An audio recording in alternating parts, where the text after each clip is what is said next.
About anything here except for when it gets hot and dry. Real hot and real dry. More rain than a love letter from any superstar I ever ran across. How I think I might get dirt on my right jean for you.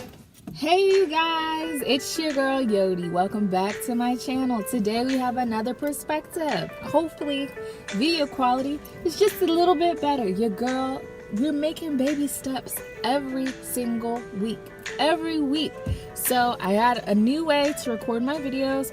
I'm going to work on sound quality as well as image quality when it comes to my monthly book reading or book club, because the last video was hot garbage. This week's book club audio and video quality was so garbage. Y'all need to tell me in the chat. Be like, Yodi, Drew, we can't see. This is blurry. You know, but y'all being polite, so whatever. So, I'm coming to you today to tell you about the time I asked a complete stranger to stay the night at my house. So, let me set the scene. It was around 2005, I believe, 2005, 2006, whatever Hurricane Katrina hit. And there was a huge influx of people coming from Louisiana, New Orleans, to Texas, specifically San Antonio, because Houston's the closest big city next to New Orleans, Louisiana, and that was flooded. So the driest place was San Antonio. So San Antonio was smack dab in a really weird place. You don't ever have to worry about anything here except for when it gets hot and dry. Real hot and real dry. But that's it. So it was around 2005, 2006, and my younger sister Jacqueline, which you guys know already, she told me about this girl. She's like, Drew, there's this girl, I've made best friends with this girl, her name is Peanut. And I'm like, all right, cool. And she was like, well, she has an older sister, and she's in the same grade as you. Matter of fact, I think she's in your same math class. How my sister knew this information, I don't even know if it went like that. But for story's sake, we're going to say it went like that. I know Justin told me about her sister. That I know, but the particulars about it was so long ago. I don't remember the exact words. But all I know is Justin knew Peanut, and Justin told me that Peanut has an older sister, and we're in the same grade and age or whatever. So I just so happened to find out we were in the same math class. We had the same exact math class. She sat in the back of the class. I was closer to the front. We were on opposite sides of the classroom, right? So I wrote a note to this girl, and I said, in this note, hi, I'm Drew. My younger sister is Justin. I think that's what I said. My younger sister is Justin. She knows your sister. Do you want to stay the night? Right? Here goes little 6th grade Drew shooting her shot. I never spoke with her prior to that. I never saw her. Honestly, I didn't even know she was in the classroom. I guarantee you she didn't even know I was in the classroom. Guarantee it. So I asked her, I sent her the note, and I'm like nervous, you know. I don't know, middle schoolers always wear hoodies in the middle of summer, so no, it wasn't in summer, I guess it was in fall, but whatever. I was wearing a hoodie and I was sweating and I was nervous, and she sends back the note and goes, yes, we have been best friends since. Best friends. I mean, I am her child's godmother. Like, she's my best friend. Like, we're gonna die together. Like, me and my other best friend, we're all part of this best friend circle. We do not match each other. We are the weirdest group of friends. You have someone like me. Put me in whatever description you want to put me in. Whatever.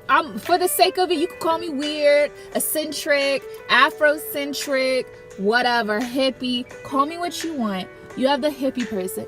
Then you have our other friend, which I will tell you our story later. All my best friends, we met in a really weird way.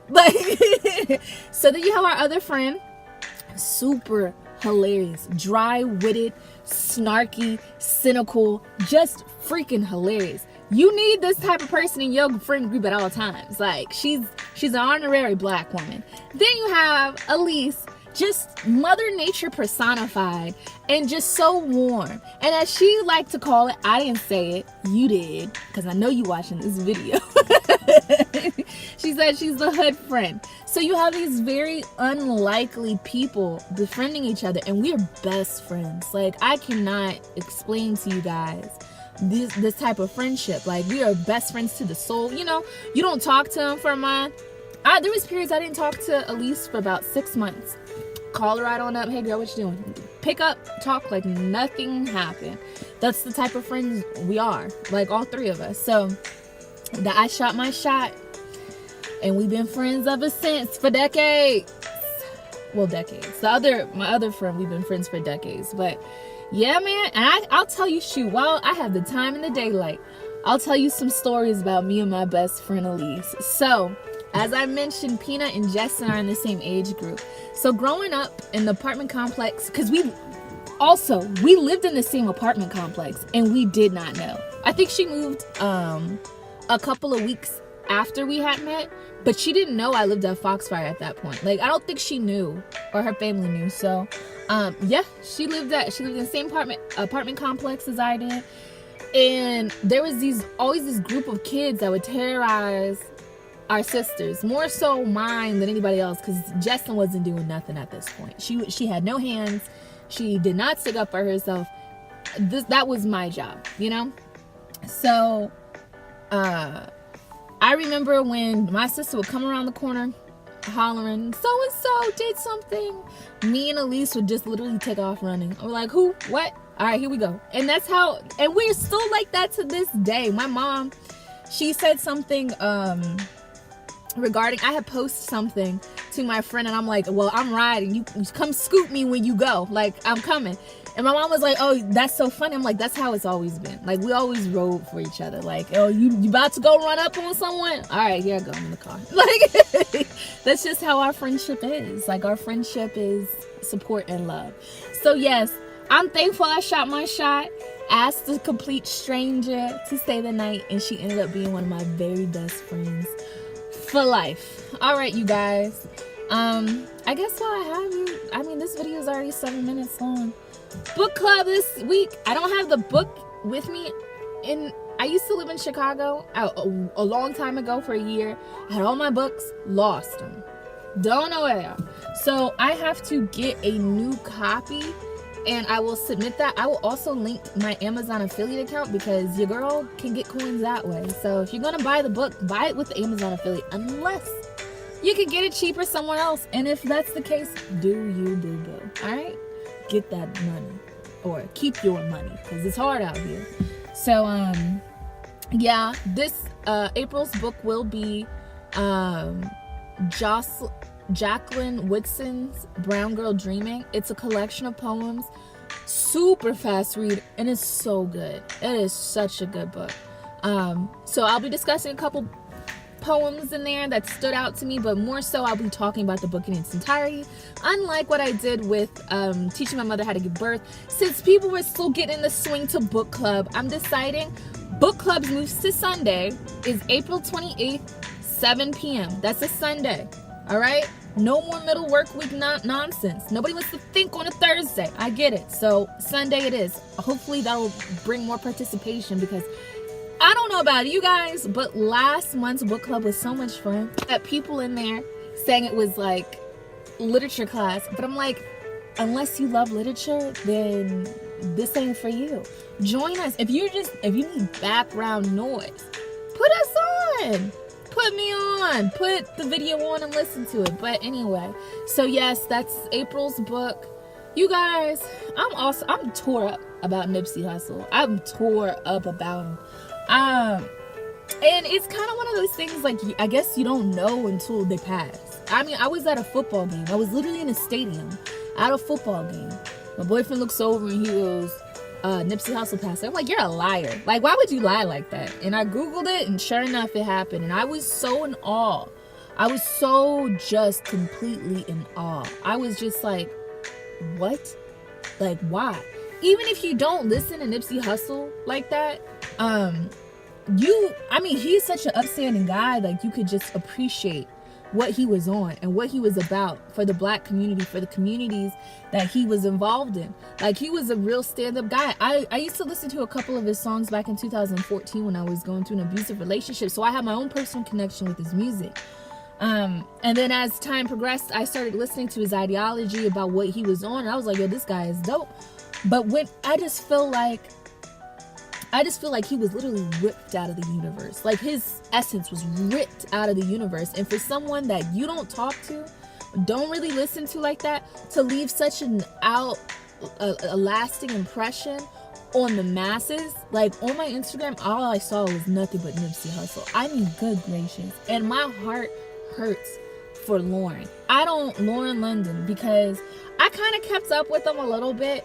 I remember her posting a couple months back in an interview where the girl was like, well, are you married? And she was like, kind of like, are you married? Well, you know, let's worry about ourselves types of things. She dismissed the girl in such a professional and non-rude way.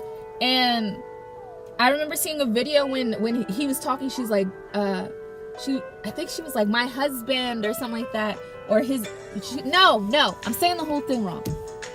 Nipsey Hussle was talking about her being his wife, and she was like, say it again, and he was like, my wife. And I just saw that passion, I saw that pride, I saw the love, and to have your other half ripped from you, that to me is insane. And the way he passed, the way he died, and where he died, I'm just like, bro, this is all the way messed up, like all the way. And it made me think, I was having a lot of conversations regarding the shooting and who did it. So I'm hearing it's like government because of the Dr. Sebi, the doctor, because he was doing a documentary. I hear it's on the hood, like the hood was doing some trickery.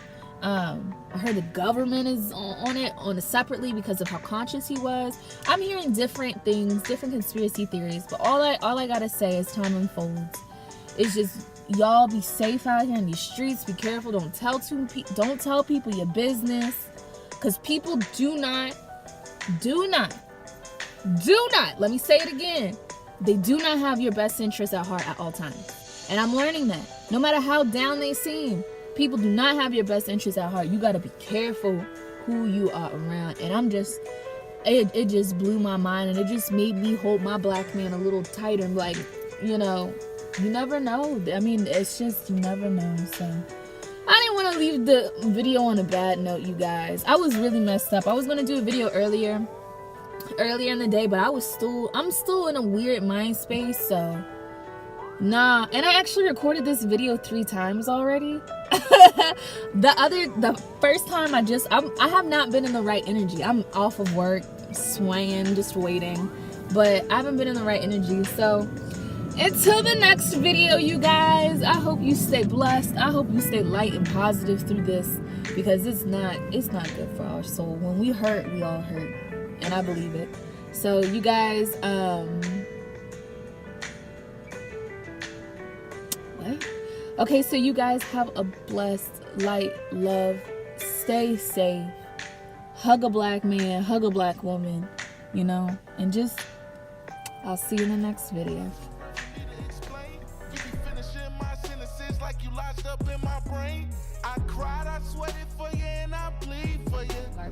There is a plane passing, so let me just wait until I'll just cut it out.